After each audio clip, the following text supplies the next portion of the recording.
टूनपुर की रंगीन और खुशमिजाज दिवाली में दो दोस्त जग्गू और पोपटलाल की असली दिवाली मनाई जा रही थी, क्योंकि जग्गू और पोपटलाल की लॉटरी लग गई थी। वे दोनों पहले ही अपनी मजेदार और अनोखी हरकतों के लिए मशहूर थे। जब भी वे कहीं दिखाई देते, लोग हंसी से लोटपोट हो जाते। हालांकि उनकी कुछ हरकतें अजीब होती थीं, लेकिन कस्बे के लोग उनसे नफरत नहीं करते थे, बल्कि उनके लिए सबके मन में हमदर्दी रहती, क्योंकि वे दिल के बहुत साफ और मददगार थे। एकदम से उनके पास बहुत सारा पैसा आ गया। दोनों को समझ ही नहीं आ रहा था कि इतने पैसों का करें क्या। जग्गू बोला, पोपटलाल, अब हम टूनपुर के सबसे बड़े लोग बन जाएंगे। चल कुछ धमाल करते हैं। पोपटलाल ने कहा, हाँ, सबसे पहले हम टूनपुर में सबसे ऊंचा झूला लगवाएंगे, ताकि कोई हमसे ऊंचा झूला न झूले। दोनों ने बिना सोचे समझे झूला, पटाखे, सजावट और मिठाइयों पर अंधाधुंध पैसे खर्च कर दिए।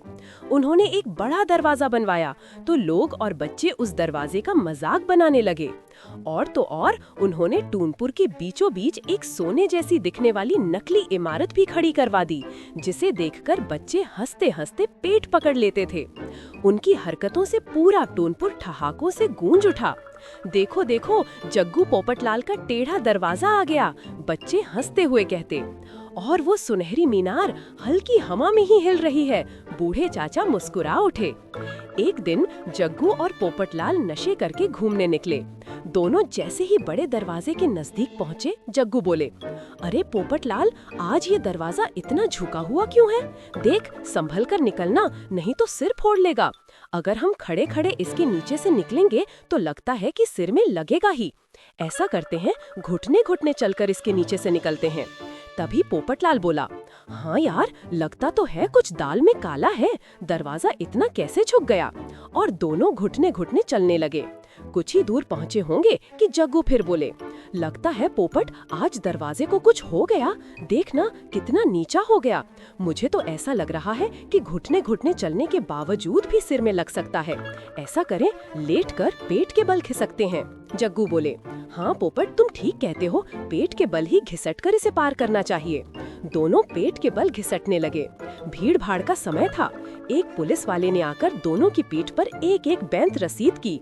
जग्गू ने क्रोध और आश्चर्य के साथ पोपटलाल से कहा, हद हो गई यार, पेट के बल घिसटकर निकल रहे थे, साला तब भी पीठ में लग ही गया। लोगों का ठहाके लगाकर बुरा हाल था। कुछ ही दिनों में उन्होंने सारा पैसा फिजूल में खर्च कर दिया। अब न झूला बचा, न नकली मीनार और न ही पैसे। तब दोनों उदास होकर पेड़ के नीचे बैठे।